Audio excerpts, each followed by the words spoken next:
जय।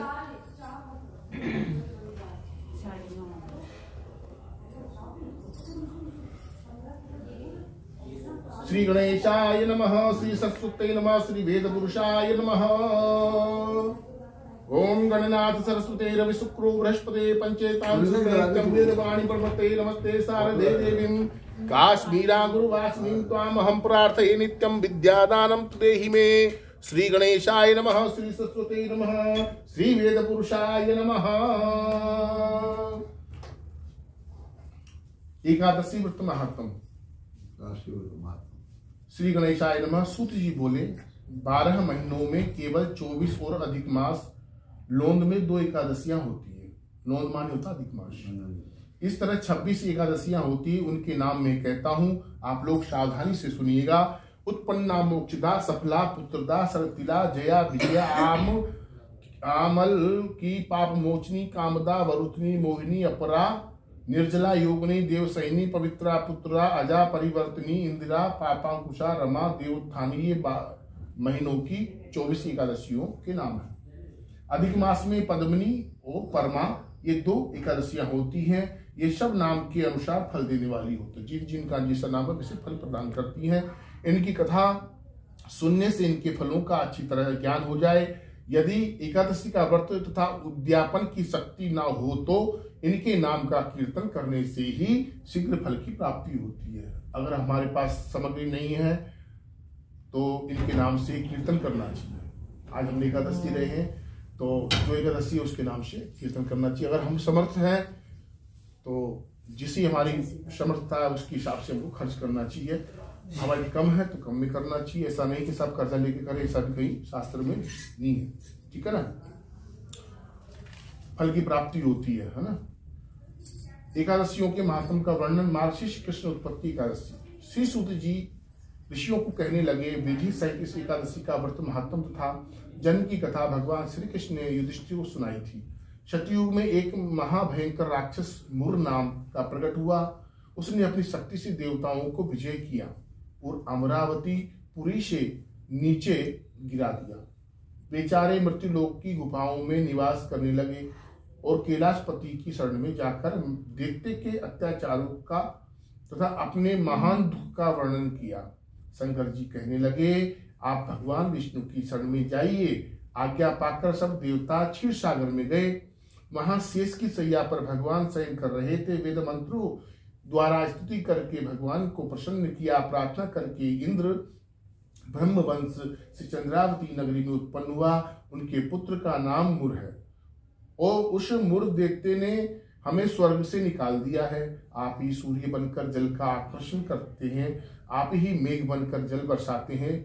भूलोक के बड़े बड़े कर्मचारी देवता सब शरणार्थी बन चुके हैं। अतः आप बलशाली दैत्यों को मारकर हमारा दुख दूर कीजिए। भगवान ने सारंग धनुष हाथ में लिया। बाणों द्वारा युद्ध प्रारंभ हुआ परंतु शत्रु को मार न सके।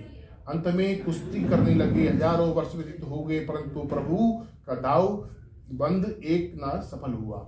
मुर देखते पर्वत के समान कठोर था परंतु प्रभु का शरीर कमल के समान कोमल था।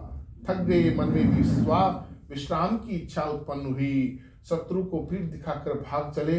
आपकी विश्राम भूमि बद्रिकाश्रम थी। वहां एक गुफा, बद्रिकाश्रम बद्रीनाथ धाम, एक गुफा 12 योजन की थी। हेमवती उसका नाम था। उसमें घुसकर सो गए।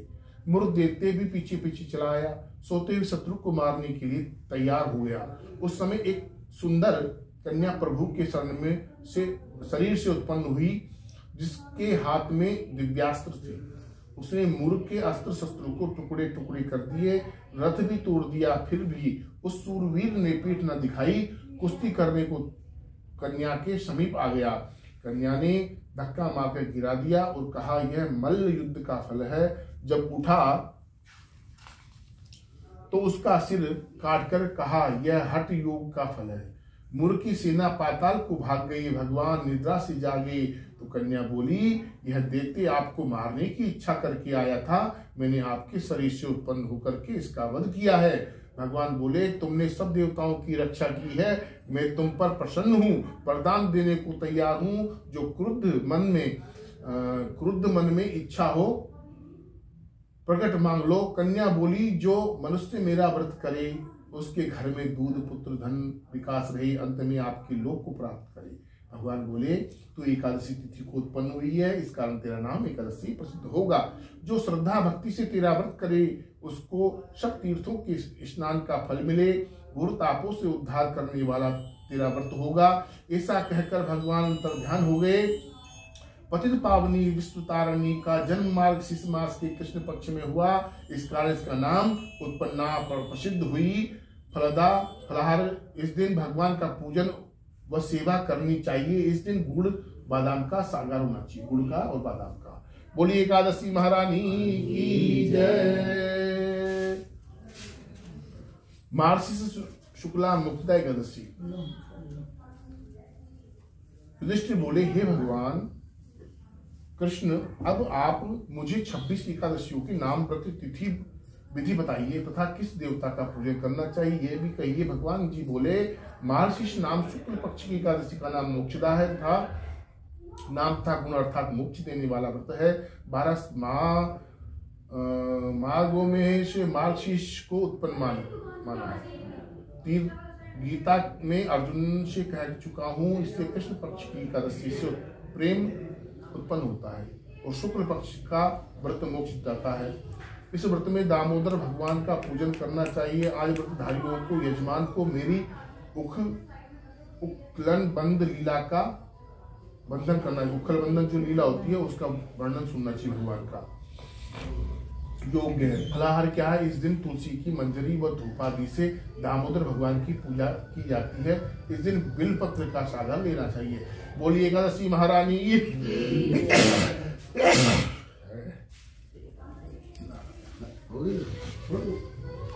लीजिएगा एक और। पोष कृष्ण शुक्ला एकादशी। भगवान कृष्ण बोले, हे युधिष्ठिर, मैं दान स्नान तीर्थ तप इत्यादि शुभ कर्मों से शीघ्र प्रसन्न नहीं होता हूँ। एकादशी व्रत करने वाला मुझे प्राणों के समान प्रिय लगता है। पोष मास के कृष्ण पक्ष की एकादशी का नाम सफला है, सब कार्यों को सफल बनाने वाली है। इसमें नारायण जी की पूजा होती है, तो अनुसार फल पुष्प तथा धूप दीप इत्यादि का पूजन करना चाहिए। महात्मा की कथा भी कहता हूँ, प्रेम से सुनो। चंपावती नगरी में महिष्यमान नाम का राजा राज्य करता था। उसके 4 पुत्र थे। बड़े पुत्र का नाम लुम्पक था, वह बड़ा दुराचारी था। मांस मदिरा परस्त्री गमन पेशाओं का संग इत्यादि कुकर्मों से संपन्न पूर्ण था। पिता ने उसे अपने राज्य से निकाल दिया। वन में एक पीपल का वृक्ष था जो भगवान को भी प्रिय था। सर्व देवताओं का कीड़ा स्थल भी वही था। विचारा पीपल भी धर्म शरण में आ गया। इधर हेमगिरी पर्वत की पवन भी आग पूछी। लुम्पक पापी के सब अंगों में गठिया रोग ने प्रवेश किया। हाथ पांव अकड़ गए। प्रातः सूर्योदय होने के बाद कुछ दर्द कम हुए। पेट का गम लगा। जीवों के मारने में आज असमर्थ था और न वृक्ष पर चढ़ने की शक्ति थी। नीचे गिरे फल बीन लाया, पीपल की जड़ में रखकर कहने लगा, हे प्रभु, वन फलों का आप ही भोग लगाए। मैं अब भूख हड़ताल करने के शरीर को छोड़ दूंगा। मेरे इस कष्ट को भरे जीवन से तो मृत्यु भली है। ऐसा कहकर प्रभु के ध्यान में मग्न हो गया। सारी रात नींद न आई।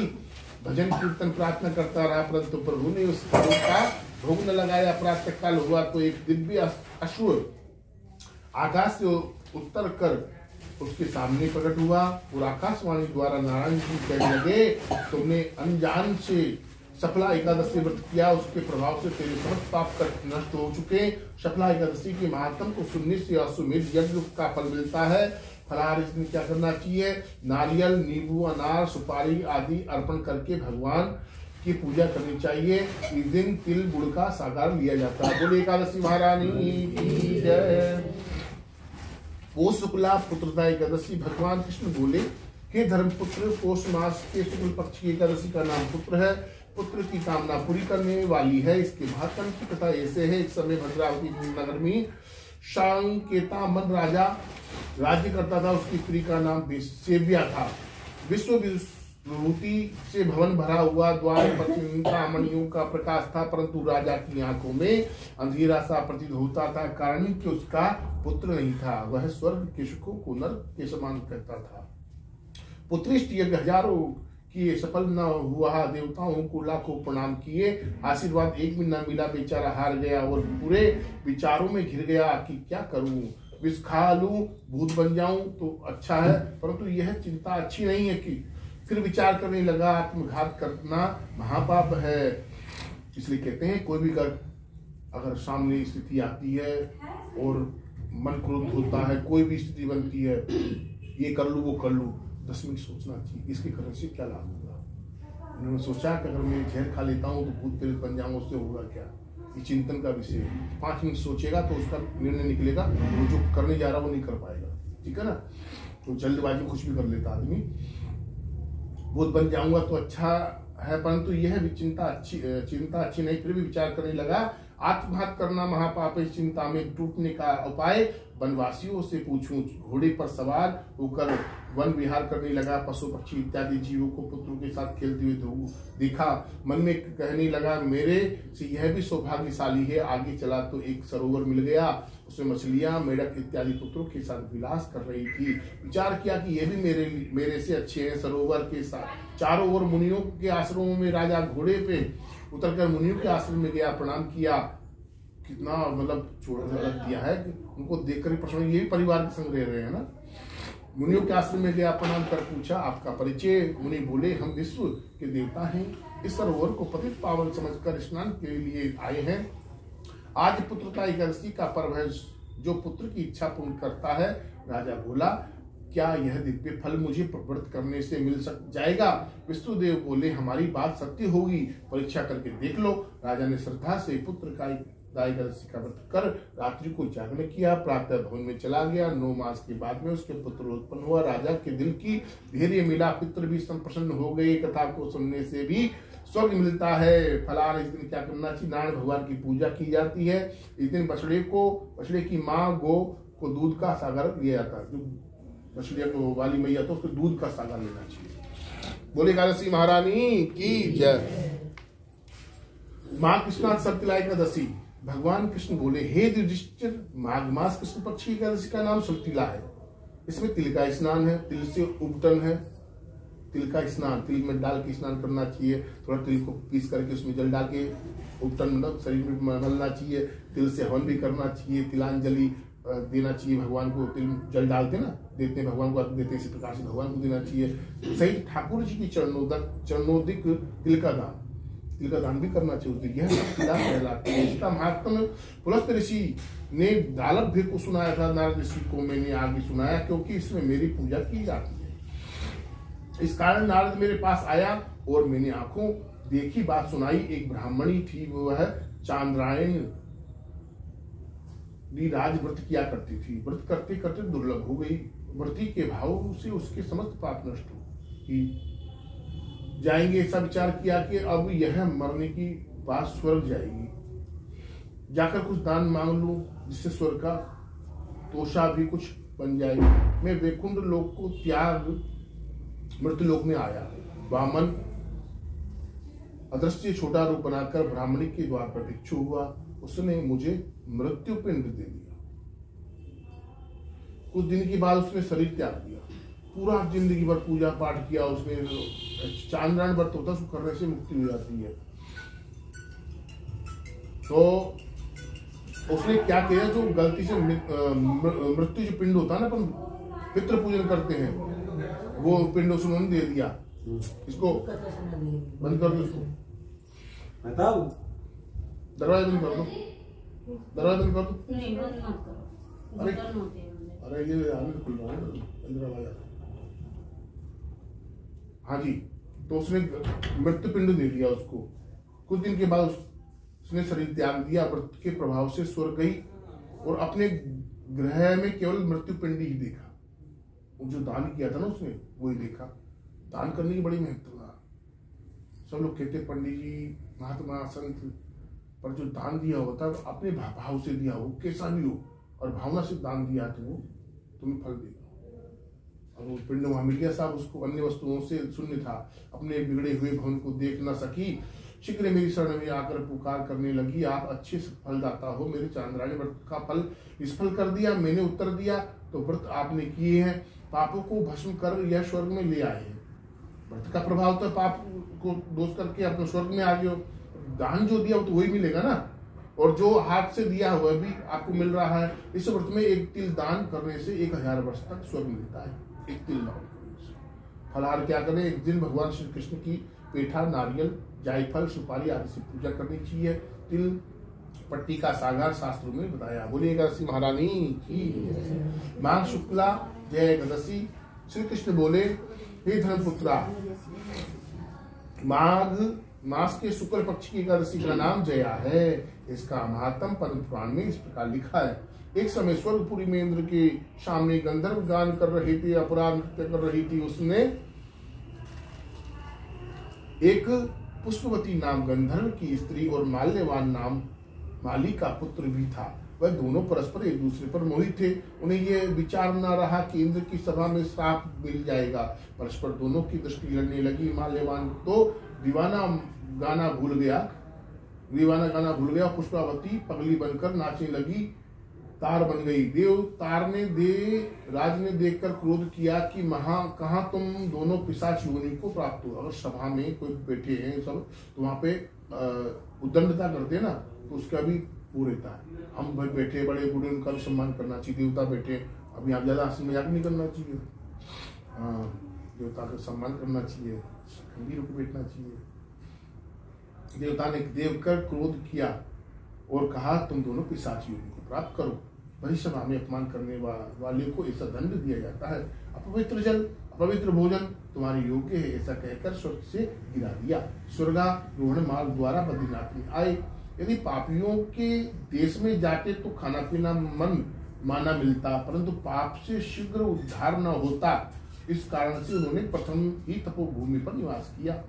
कष्ट पाकर जीवन से उदास हो गए। एक दिन भूख हड़ताल पर कर दी। रात्रि को बद्रीनाथ के गुण गाकर व्यतीत किया। प्रातःकाल हुआ तो उनकी पिशाच योनि छूट गई। स्वर्ग से विमान आए और उन्हें ऊपर चढ़ाकर, कल जया एकादशी का व्रत था, आपने भूलकर भूख हड़ताल कर दी, गलती से कर दी थी भूख हड़ताल। रात्रि जागरण कर प्रभु का गुणगान भी किया, उसके प्रभाव से आपको स्वर्ग मिल जाता है। इस दिन धूप दीप नैवेद्य से विष्णु भगवान की पूजा की जाती है। गूंद गिरी के साठे का आटा, गूंद गिरी आता ना, गिरी गूंद जो निकलता, साठे का आटा मिलाकर के सागर लिया जाता। बोली एकादशी महारानी की। फाल्गुन कृष्णा विजया एकादशी। भगवान श्री कृष्ण बोले, हे युधिष्ठिर, फाल्गुन मास के कृष्ण पक्ष की एकादशी का नाम विजया है। विजय आपको देने वाली है, विजय प्राप्त कराती है। मर्यादा पुरुषोत्तम राम ने इसी व्रत के प्रभाव से लंका पे विजय की थी।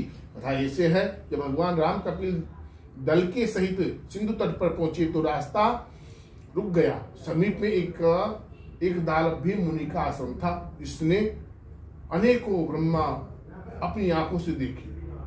ऐसे चिरंजीव मुनि के दर्शन सहित सेना सहित राम लक्ष्मण भी चले। क्षण में जाकर मुनि को दंडवत प्रणाम करके समुद्र पार करने का उपाय पूछा। मुनि बोले, कल विजया एकादशी है, उसका व्रत आप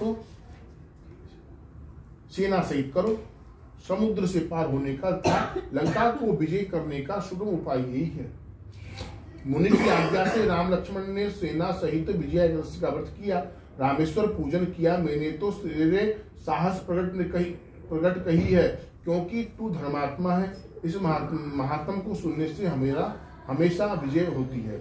नारायण की स्वर्ण मूर्ति बनाकर धूप दीप नैवेद्य आदि से पूजा करें। इस दिन श्रृंगारों का सागार लेना चाहिए।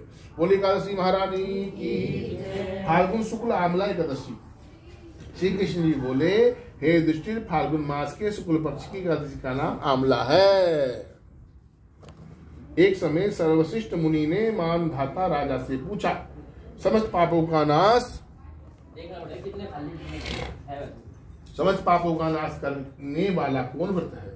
वशिष्ठ जी बोले, पौराणिक इतिहास कहता है, वैसे नाम की नगरी में चंद्रवंशी राजा चेत्ररथ नाम का राजा राज्य करता था। वह बड़ा धर्मात्मा था, प्रजा भी उसकी वैष्णव थी।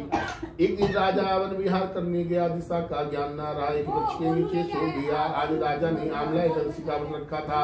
सोते समय भगवान का ध्यान लगा कर सोते थे। इधर मलेच्छों के संबंधियों जयों को किसी दोस्त के कारण राजा ने दंड दिया था, इस कारण से उसे मारने आए। उस समय राजा के शरीर से एक सुंदर कन्या उत्पन्न हुई। आमला एकादशी के प्रभाव से उत्पन्न हुई थी।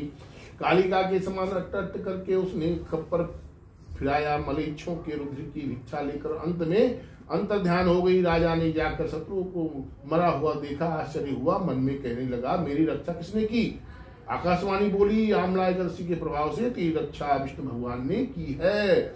इस दिन आंवले के पेड़ के नीचे कलश स्थापित करके धूप दीप निवेद्य पंचरत्न आदि से भगवान परशुराम जी की पूजा की जाती है। इस दिन आंवला का सागा लेना चाहिए। बोले आंवला एकादशी मैया की है।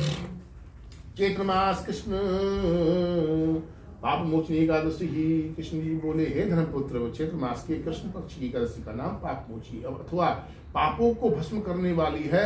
इसका महात्म्य एक दिन लोमस ऋषि ने राजा मानधाता से पूछा।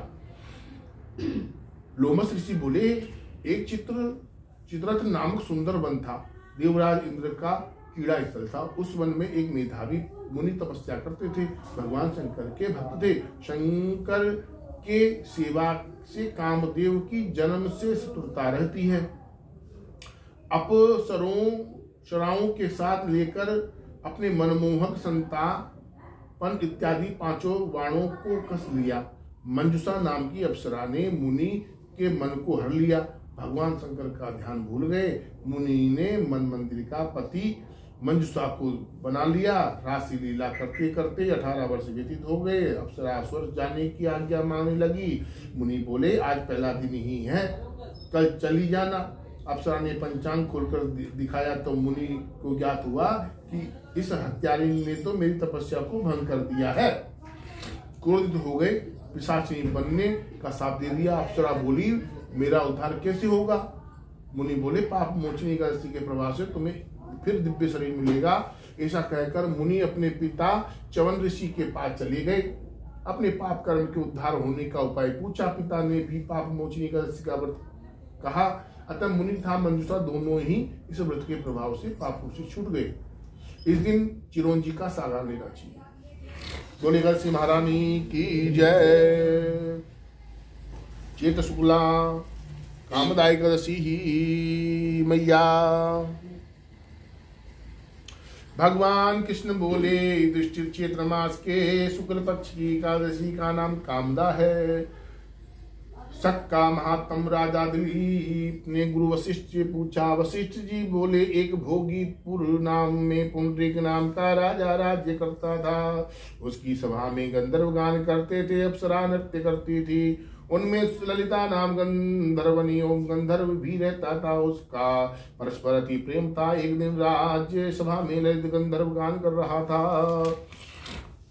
ललिता उसके सामने थी। उसकी स्मृति में गाना शुद्ध गाने लगा। किसी ने राजा के सामने चुगली कही। राजा को क्रोध उत्पन्न हुआ। ललित को बुलाकर राजा ने कहा, तुमने मेरी सभा में स्त्री की स्मृति कर अशुद्ध गाना गाया। इस कारण से मैं तुम्हें श्राप देता हूं। तू राक्षस बनकर कर्म का फल भोग। पुंडरी ने श्राप से ललित का मुख विकराल हो गया। भोजन मिलना मुश्किल हो गया। भूख से दुखी हो गया। उसकी स्त्री ने सुना तो वह वन में उसके पीछे विचरने लगी। उस वन में श्रृंगी ऋषि का आश्रम था। ललिता ने मुनि की शरण में जाकर पति के उद्धार का उपाय पूछा। मुनि बोले, कामदा एकादशी का वृद्धि सहित व्रत करके पति के अर्पण उसका फल दो, निश्चय ही वह स्वर्ग को प्राप्त होगा। देखो, एकादशी का विधि सहित व्रत करके पति को अर्पण करो। अगर पत्नी भी व्रत करके वो पति के लिए अर्पण कर देती है तो वो भी उसके पापों पर नष्ट, निश्चय ही वह स्वर्ग को प्राप्त करेगा। ललिता ने कामदा एकादशी व्रत का रात्रि को जागर किया। दीप जलाए, प्रभु के गुणगान गाए। प्रातः ब्राह्मण को दक्षिणा देकर भोजन खिलाया, फिर उनकी परिक्रमा कर पद से अश्वमेध यज्ञ का फल लिया, ब्राह्मणों के सामने पति के अर्पण संकल्प कर दिया। उसी समय वह राक्षस योनि छोड़कर पत्नी सहित स्वर्ग को चला गया। इस दिन लोगों का सागार कर लेना चाहिए। बोलेगा श्री महारानी की जय। वैशाख कृष्ण वरुथनी एकादशी। भगवान कृष्ण बोले, हे युधिष्ठिर, वैशाख मास के कृष्ण पक्ष की एकादशी का नाम वरुथनी है। इसका व्रत महाफलदायक है। शास्त्र का लेख है, हाथी घोड़े भूमि दान को उत्तम कहता है। भूमि से तिल दान, तिल से स्वर्ण दान और स्वर्ण से अन्न दान का श्रेष्ठ है। अन्न से कन्या दान और कन्या उससे वरुथनी एकादशी का व्रत श्रेष्ठ है। जो फल कुरुक्षेत्र में सूर्य ग्रहण के समय स्वर्ण दान से मिलता है, वही फल वरुथनी एकादशी के व्रत से प्राप्त होता है। इस एकादशी के व्रत को दशमी में संयम करना चाहिए, अर्थात एक बार सात्विकी का श्रेष्ठ है। भल कन्या दान भेजन करे, मांस मसूर की दाल प्याज आदि निषेध वस्तुओं का त्याग करे और रात्रि में स्त्री से रमण न करे। जुआ, क्रोध, मिथ्या भाषण इत्यादि कुकर्मों से दूर रहे। इसी विधि से व्रत करने वाले पर यमराज प्रसन्न होते हैं। इस दिन खरबूजे का सागा लेना चाहिए। बोलेगा श्री महारानी की जय। एकादशी के एक दिन पहले ही व्रत को करना चाहिए। उस दिन ब्रह्मचर्य से लेना चाहिए और शुद्ध आहार लेना चाहिए और एक टाइम भोजन लेना चाहिए। दाल इत्यादि जो है, मसूर इत्यादि नहीं लेना चाहिए। इसका दोष बहुत ज्यादा रहता है, इसका असर शरीर में रहता है। बोले एकादशी महारानी की जय। शुक्ला मोहिनी एकादशी। भगवान शुक्ल बोले, हे धर्मपुत्रा, वैशाख मास के शुक्ल पक्ष की एकादशी का नाम मोहिनी है। उसका महात्म मर्यादा पुरुषोत्तम राम ने गुरु वशिष्ठ से पूछा था। वशिष्ठ जी ने उत्तर दिया, सरस्वती नदी के तट पर भद्रावती नाम की नगरी है। उसमें धृष्टमान राजा राज्य करता था। उसके राज्य में एक धनपाल बेचे रहता था, बड़ा धर्मात्मा और विष्णु का भक्त था। उसके 5 पुत्र थे। बड़ा पुत्र महा पापी था, जुआ खेलना, मद्यपान करना, नीच कर्म करने वाला था। उसके माता पिता ने कुछ धन दे करके उसके घर से निकाल दिया। आभूषणों को बेचकर कुछ दिन उसने काटे, अंत में धनहीन हो गया। इसलिए संतान को भी अपने पास ही रखना चाहिए। कभी अगर वो 19-20 हो जाती तो निकालने से क्या वो नष्ट हो जाती है। कौन सी संगत मिले, पास में रहते तो सुधर जाती, जो भी होता है। नारायण इसका अर्थ यही है। कथा के संबंध से बंदी बना लिया। दंड अवधि व्यतीत हुई तो नगरी से निकाल दिया। वन में पशु पक्षियों को मारता खाता। एक दिन उसके हाथ शिकार न लगा। भूख प्यास से व्याकुल होकर कोठन मुनि के आश्रम पर आया।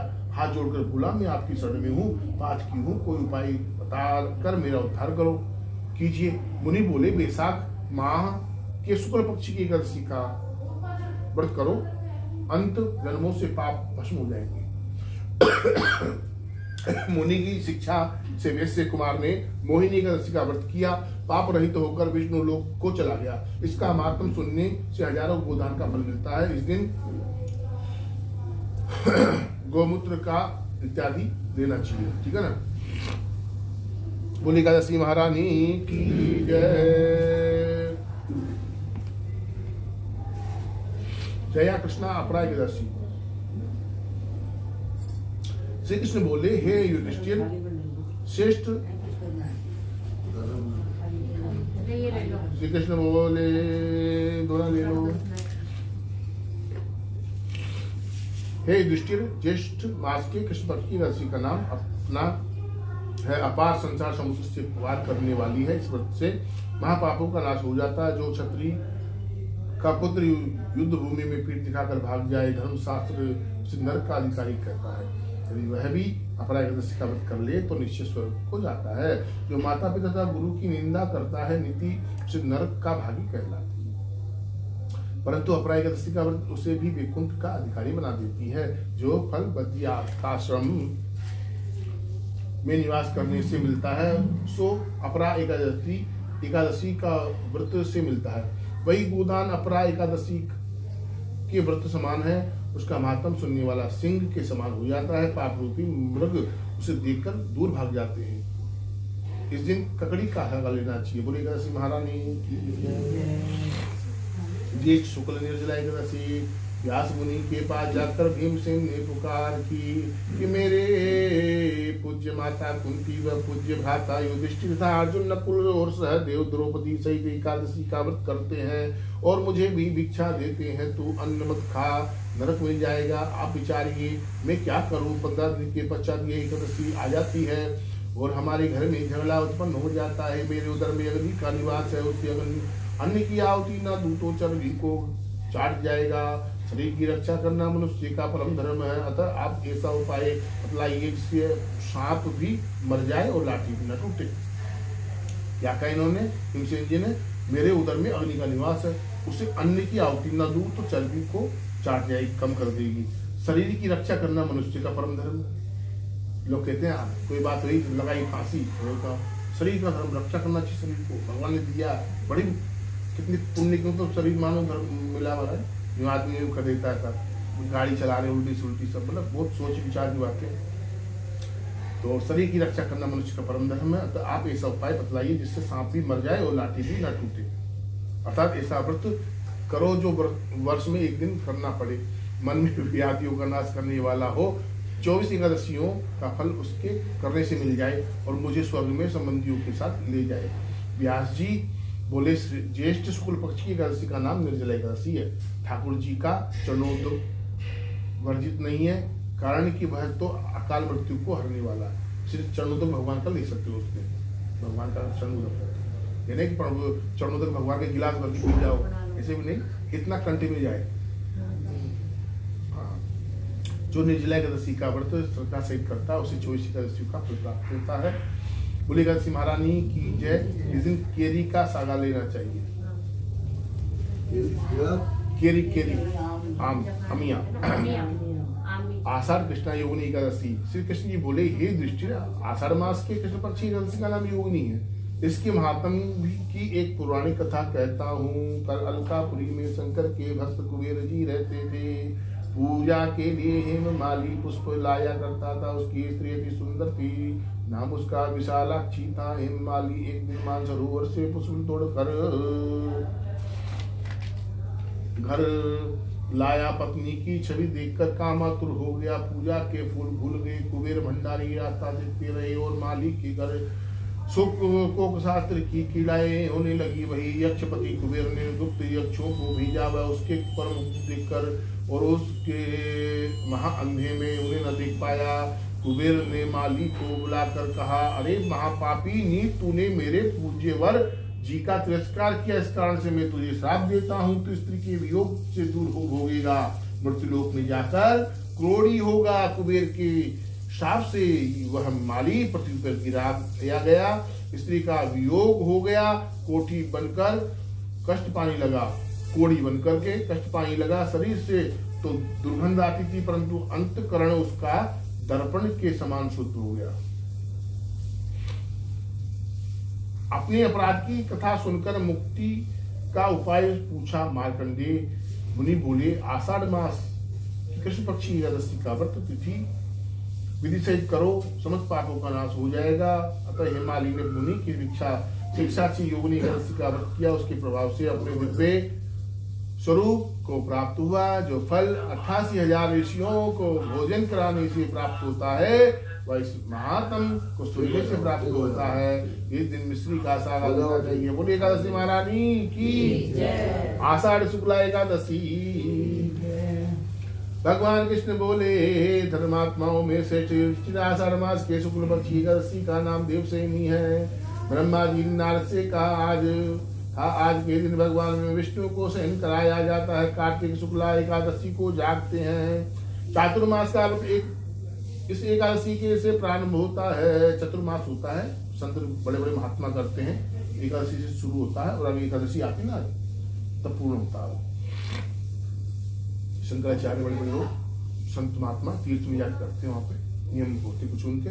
कार्तिक शुक्ला एकादशी को जागते हैं। चतुर्मास का व्रत एकादशी के प्रारंभ होकर जो मनुष्य ब्रह्मचर्य का पालन कर चतुर्मास का व्रत करता है, वह विष्णु भगवान को प्रिय है। शिवलोक में उसकी पूजा होती है, सर्व देवता उसे नमस्कार करते हैं। चांद्रायण कठिन व्रत भी यही चतुर्मास के व्रत की समाप्ति के समय करना चाहिए। ब्राह्मणों को भोजन व दक्षिणा से संपन्न करे, गोओं का दान करे, सके तो उत्तम है, नहीं तो गर्म वस्त्र का दान करें, अवश्य करें। और तिल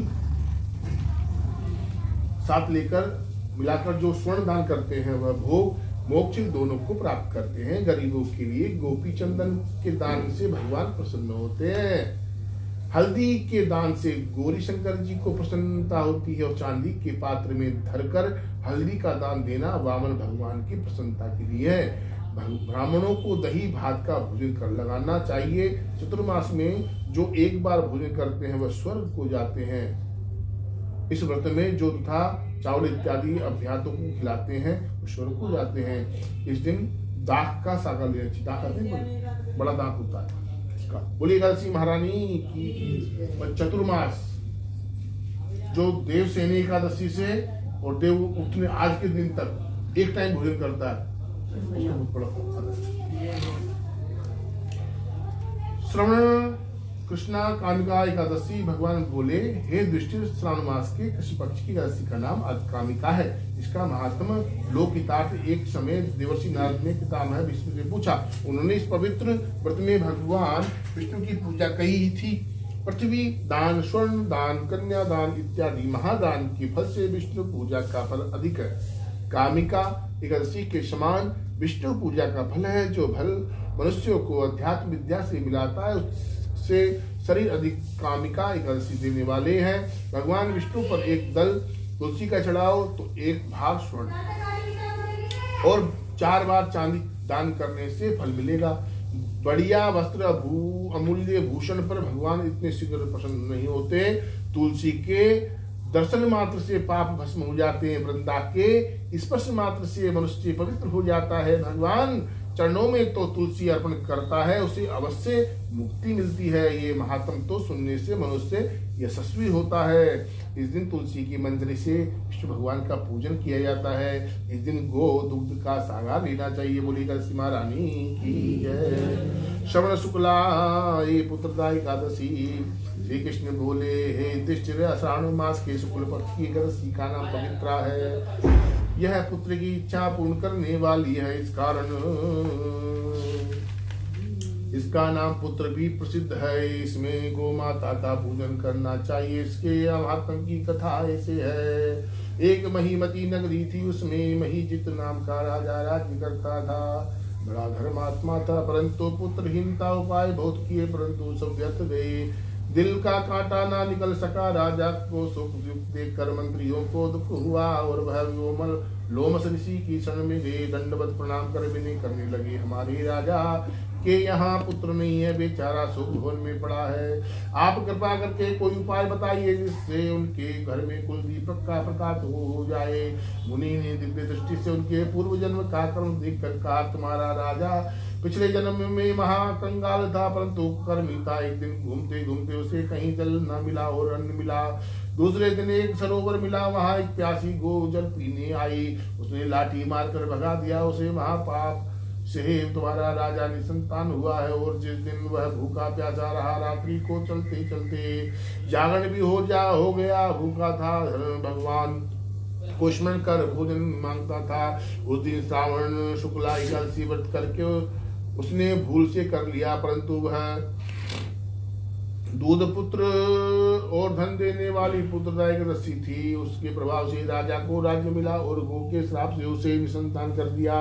यदि आप लोग प्रजा सहित श्रावण शुक्ला एकादशी का विधि सहित व्रत करो और फल अपने राजा को प्रदान करो तो निश्चय ही उसके घर पुत्र होगा। अगर आपके मन में भी कोई विचार आता है इसके कोई संतान नहीं है इसके ये, तो तुम स्वयं व्रत करो, उसका फल किसी को अर्पण कर दो तो उसको भी प्राप्ति होगी।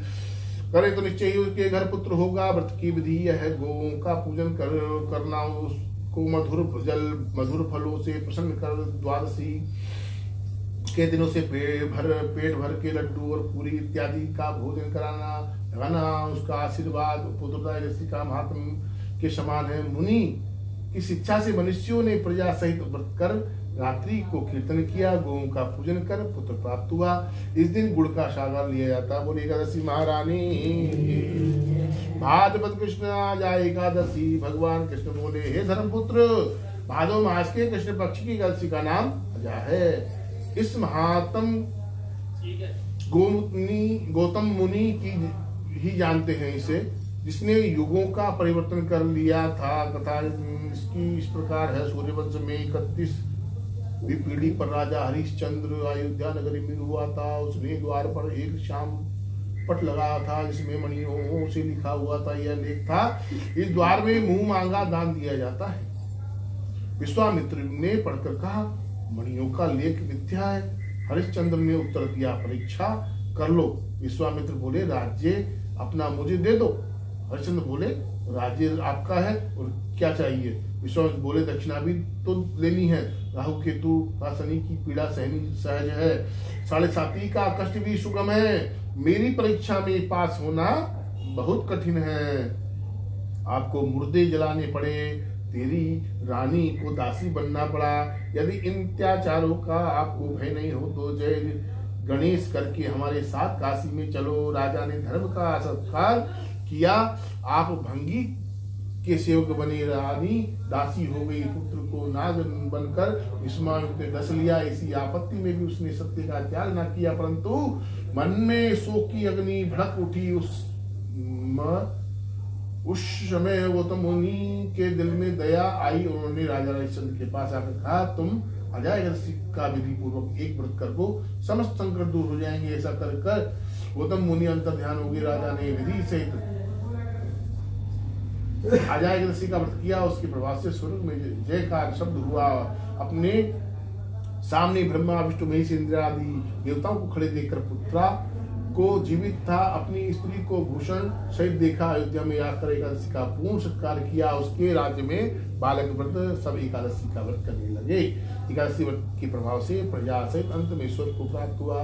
इस कथा के महात्म से फल अश्वमेध यज्ञ के समान मिलता है। एक दिन बादाम था, छुआरे का सागा लेना चाहिए, बोली एकादशी महारानी की। इसलिए बच्चों को भी संस्कार देना चाहिए, प्रजा भी करती है, हमारे बच्चों को भी आज करेंगे तो आगे जाके उनको अभ्यास बनेगा। सबको कराना चाहिए व्रत इत्यादि। पहले जन्माष्टमी में व्रत करते थे हम लोग, पहले शिक्षा मिली थी। बाद में शिक्षा भी दे, शिक्षा हम करेंगे तो वो करेंगे। चले, बोलेगा श्री महारानी की जय। भाद्रपद शुक्ला वामन एकादशी। श्री कृष्ण बोले, हे दुष्ट, भाद्रपद शुक्ल पक्ष की एकादशी का नाम वामन जयंती था, परिवर्तनी है। उसमें भगवान वामन की पूजा की जाती है। भगवान विष्णु से मंदिर में करवट बदलते हैं, इस कारण उसका नाम परिवर्तनी है। इसके महात्म की कथा ऐसे, त्रेता युग में प्रहलाद को पुत्र राजा बलि राज्य करता था। ब्राह्मणों का सेवन था भगवान विष्णु का भक्त था। इंद्र आदि देवताओं का शत्रुता अपने भुज बल से देवताओं को विजय कर स्वर्ग से निकाल दिया गया। देवताओं को दासी देखकर दुखी देखकर भगवान ने वामन उंगल का स्वरूप धारण किया और बलि के द्वार पर आकर कहा, मुझे 3 पग पृथ्वी का दान चाहिए। बलि राजा बोले, 3 लोग दे सकता हूँ, विराट रूप धारण कर नाप लो। वामन भगवान ने विराट रूप धारण कर 2 पग में नाप लिया। तीसरा पग उठाया तो बलि ने सिर नीचे कर दिया। प्रभु ने चरण धरकर दबाया तो पाताल लोक में चला गया। जब भगवान चरण उठाने लगे तो बलि ने हाथ से पकड़कर कहा, इन्हें मैं मन मंदिर में ही धरूंगा। भगवान बोले, यदि तुम वामन एकादशी का विधि से व्रत करोगे तो मैं आपके द्वार पर कुटिया बनाकर रहूंगा। अतः बलि राजा ने वामन एकादशी का व्रत किया। तब से भगवान की एक प्रतिमा द्वारपाल बनकर पाताल में और एक क्षीर सागर में निवास करती है। इस दिन वामन भगवान की पूजा करनी चाहिए। इस दिन ककड़ी का सागा लेना चाहिए। बोली एकादशी महारानी की। आश्विन कृष्णा एकादशी। द्वारका नाथ जी बोले, धर्मपुत्र आश्विन मास के कृष्ण पक्ष की एकादशी का नाम इंद्रा है। इसके महात्म की एक कथा कहता हूँ। एक समय देवर्षि नाथ ब्रह्मा लोक में यमलोक में आए। एक धर्मात्मा राजा को उसने यमलोक में तुझे देखा, दिल में दया आ गई। उसका भविष्य कर्म विचार कर महिष्मती नगरी में आए, जहाँ उस राजा का पुत्र राज्य करता था। राजपुत्र को डरने लगे, तेरे पिता को मैं यमराज की सभा में बैठा देख आया हूँ और उसके पूर्व कर्मों को भी मैं देख चुका हूँ। समस्त शुभ कर्म उसके स्वर्ग को देने वाले एक एकादशी के व्रत के बिगड़े जाने से उन्हें यम योग मिला है। यदि तुम इंद्रा एकादशी का व्रत कर पिता के नाम संकल्प करके तो उसे अवश्य लोक मिलेगा। उस व्रत की विधि है, दशमी के दिन पितृ का श्राद्ध करके ब्राह्मणों को प्रसन्न करे। गोग्रास कुत्ते गोवे की अदृश्य छोटा सा न बनाए। गोग्रास कुत्ते को वे की सदृश्य छोटा न बनाए, अर्थात माता समझकर उसका यथाशक्ति पेट पूजन कर अधिक करना चाहिए, मिथ्या भाषण न करे, एकादशी के दिन मिथ्या भाषण नहीं करना चाहिए, रात्रि को भी भूमि दर्शन करना चाहिए, प्रातः श्रद्धा सहित भक्ति से एकादशी का व्रत करे, ब्राह्मणों को यथाशक्ति दक्षिणा देकर भला भोग लगावे, गो माता को भी मधुर फलों से प्रसन्न कर रात्रि को जागरण कर विष्णु भगवान का पूजन करे। ऐसी दीक्षा देकर नारद जी अंतर ध्यान हो गए। राजा ने इंद्र एकादशी का व्रत परिवार से किया, फल उसका ब्राह्मणों के सामने पिता को प्रदान किया। उस समय आकाश से पुष्पों की वर्षा हुई, ऊपर से को दृष्टि की तो राजकुमार का पिता पुष्पक विमान पर चढ़कर देवलोक को जा रहा था। इस दिन शालिग्राम भगवान का पूजन करें। इस दिन तिल का गुड़ का सागा लेना चाहिए। बोले महारानी की आश्विन शुक्ला पापांकुशा एकादशी। श्री कृष्ण बोले, हे दृष्टि, आश्विन मास के शुक्ल पक्षी एकादशी का नाम पापांकुशा। यदि उसके व्रत का पूजन किया जाए तो मनवांछित फल की प्राप्ति होती है। इस श्लोक में सुंदर स्त्री, पुत्र, धन, सर्व सांसारिक सुख मिलते हैं। अंत में वह आप भी स्वर्ग को जाता है और उनके मातृ पक्ष के 10 पुरुष तथा स्त्री पक्ष के 10 पुरुष विष्णु जी का स्वरूप होकर के वैकुंठ को जाते हैं। इस एकादशी के एक दिन पहले भगवान राम ने रावण का वध किया था। चाहे रावण का स्वभाव कर्म राक्षसों का सा था, परंतु वंश तो ब्राह्मणों का था। तब ब्रह्म हिंसा के दोष निवारणार्थ मर्यादा पुरुषोत्तम राम ने पापांकुशा एकादशी का व्रत किया। लक्ष्मण, जानकी था भालू बंदरों ने उपवास किया और पाप रहित हो गए। राय, सूय यज्ञ और सुमेध यज्ञ हजारों करो, परंतु एक पापांकुशा एकादशी का तुल्य नहीं है। फलाहार इस दिन करना चाहिए, सावा का देना चाहिए। बोली एकादशी महारानी की जय। कार्तिक कृष्ण रमा एकादशी। भगवान कृष्ण बोले, हे युधिष्ठिर, कार्तिक मास के कृष्ण पक्ष की एकादशी का नाम रमा है। इसके महात्म की कथा ऐसे है। एक मुचकुंद नाम राजा सत्यवादी विष्णु जी का भक्त था। उसकी कन्या का नाम चंद्रभागा था। उसका विवाह राजकुमार सौभाग्य के साथ हुआ। सौभाग्य का शरीर निर्बलता, श्रद्धा उसकी पूर्ण से शक्तिशाली थी। एक दिन शोभन ससुराल में था और रमा एकादशी का आ गई।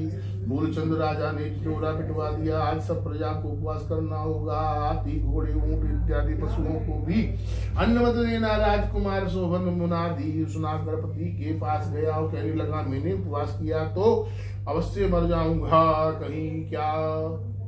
कहिए क्या किया जाए। पत्नी बोली, यदि उपवास की शक्ति नहीं है तो यहाँ से किसी दूसरे स्थान में चले जाइए। शोभन ने उत्तर दिया, यह बात निश्चित है कि मेरे शरीर में उपवास की शक्ति नहीं है, परंतु श्रद्धा भक्ति मेरे मन में पूर्ण है। वह भिक्षा दे रही है, चाहे शरीर छूट जाए व्रत को न छोड़ूंगा। अतः उसने रमा एकादशी का व्रत किया। भूखा प्यासा दिन को व्यतीत किया। कष्ट पाकर रात्रि को विचारण कर दिया। प्रातः होने से प्रथम प्राण त्याग दिए। भूख इतनी होती हुआ कि एक रात दिन व्रत तो किया पर प्राण त्याग दिए उसने।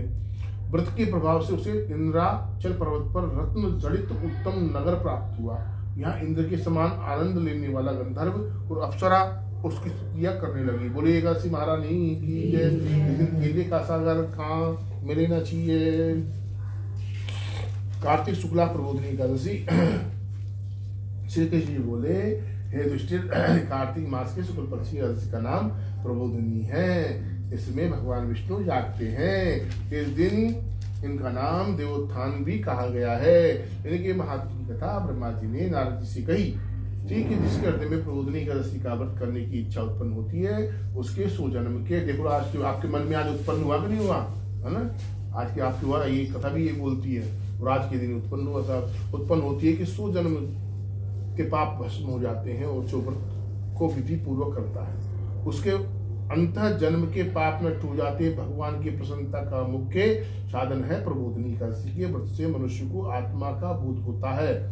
जो इस व्रत से विष्णु की कथा सुनते हैं उन्हें 7 दीपों के दान करने का फल प्राप्त होता है। जो कथावाचक की पूजा करते हैं, कथावाचक, वह उत्तम लोकों को प्राप्त होते हैं। कार्तिक मास में जो तुलसी द्वारा भगवान का पूजा करता है उसे हजारों जन्म के पाप नष्ट हो जाते हैं। जो पुरुष कार्तिक में वृंदा का पूजन करता है वह हजारों युग का वैकुंठ में निवास करता है। जो वृंदावन तुलसी का पेड़ लगाते हैं उनके वंश में निसंतान हो जाती है। जो तुलसी की जड़ में जल चढ़ाते हैं उनकी वंश सदैव फूली फली रहती। जिस घर में तुलसी का पेड़ हो उसमें सर्व देवता निवास करते हैं। यमराज के दूत वहां स्वप्न में भी नहीं आते। इस दिन काचरे का सागर लिया जाता। बोलेगा श्री महारानी की जय।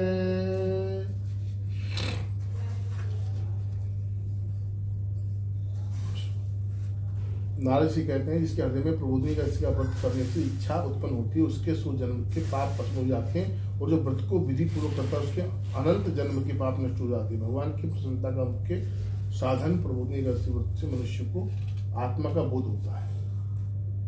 इस व्रत से विष्णु की कथा सुनने तथा सातों दीपों के दान करने से फल प्राप्त। बोलिएगा श्री महारानी की जय। रखो अभी तो ये मैं तुम्हें रिपीट कर रहा हूँ। एकादशी व्रत अधिक मास की लेते पद्मिनी। भगवान श्री कृष्ण बोले धर्मपुत्र अधिक लोंद मास के कृष्ण पक्ष की एकादशी का नाम परमा है। उस महात्मा की कथा ऐसे है। कंपल्य नगर में सुमेधा नामक एक ब्राह्मण था रहता था। उसकी स्त्री का नाम पवित्रा था। वह पतिव्रता थी, अति सत्कार भी करती थी। आप भूखी रह जाती थी कारण कि सुमेधा ब्राह्मण दरिद्र था। एक दिन कौंडिन्य मुनि उसके घर आए। पति और पत्नी ने उनका श्रद्धा भक्ति से पूजन किया। दरिद्रता के नाश का उपाय पूछा। कौंडिन्य मुनि बोले दरिद्रता को दूर करने का सुगम उपाय यही है कि तुम दोनों मिलकर लोंद का मास कृष्ण पक्ष की एकादशी का व्रत करो। रात्रि का जागरण कर बिगड़ी प्रारब्ध को संवार लो। यक्ष राजा कुबेर ने परमा एकादशी का व्रत किया। भगवान शंकर ने उसे भंडारी बना दिया। 5 रात्रि व्रत करके उत्तम है, तत्काल फल देने वाला है, ऐसा कहकर मुनि चले गए। ब्राह्मणी ने अमावस का व्रत किया। प्रातः समय पड़वा के दिन एक राजकुमार घोड़े पर चढ़कर आया। उनको एक उत्तम ग्रह रहने को दिया और ग्राम भी उनके नाम लगा कर चला गया। इस परम एकादशी का महात्म सुनने से इस लोक में अनंत सुख भोग कर अंत में इंद्र लोक को जाता है। लोंद मास की एकादशी अति श्रेष्ठ है। सागार इस दिन करना चाहिए। सागार जिस महीने में यह एकादशी आवे उसके साथ जो महीने में पड़े ना 4 पड़ती है, ज्येष्ठ में श्रावण में अलग अलग पड़ती है, जो महीना उसी हिसाब से करना चाहिए। सागार लेना चाहिए, उसी महीने के अनुसार लेना चाहिए। बोलेगा श्री महारानी की जय। अधिक मास कृष्ण परमा एकादशी। भगवान बोले हे दृष्टि अधिक मास लोंद के मास के शुक्ल पक्ष की एकादशी का नाम पद्मिनी है। इसमें मेरी और मेरी प्यारी वश भानु लारी की था शिव पार्वती की पूजा की जाती। इसकी विधि है दशमी के दिन मिथ्यावाद निंदा आदि शुक्रों का त्याग करे, रात्रि को भूमि पर शयन करे। इसके महात्म की कथा पुलस्त्य नारद जी ने सुनाई थी। त्रेता युग में एक महिष्मती नगरी कृतवीर्य नाम राजा था। राज्यकर्ता उनकी सोच स्त्रियां थी। पुत्र एक भी नहीं था। पुत्र प्राप्ति के लिए पुत्र आदि अनेक उपाय किए परंतु पुत्र उत्पन्न हुआ। अंत में यही विचार किया कि गंधमादन पर्वत पर जाकर तपस्या करूं। उसकी स्त्री ने कहा मैं भी साथ चलूंगी। पवित्र और पत्नी दोनों ने गंधमादन पर्वत पर जाकर के 10,000 वर्ष तक तपस्या की परंतु सिद्धि को प्राप्त न कर सके। राजा रानी दोनों का मांस सूख गया, हड्डियों का पिंजरा रह गया। रानी ने विचार किया अब महापतिव्रता अनुसुईया की शरण में जाकर कोई और उपाय पूछूं। ऐसा विचार कर अत्रि मुनि की पत्नी अनुसुईया के पास आए। दंडवत पूजा कर कहने लगे मैं राजा हरिश्चंद्र की पुत्री हूँ। पति के साथ तपस्या करने आई थी पर 10,000 वर्ष व्यतीत हो गए। भगवान रूठ ही रहे हैं, मन ही नहीं रहे। पुत्र एक दिन एक न दिया। उनकी प्रसन्नता का उपाय कोई और बतलाओ जिसके कारण से हमारा कल्याण हो। अनुसुईया ने उत्तर दिया अधिक मास में जो 32 मास के बाद आता है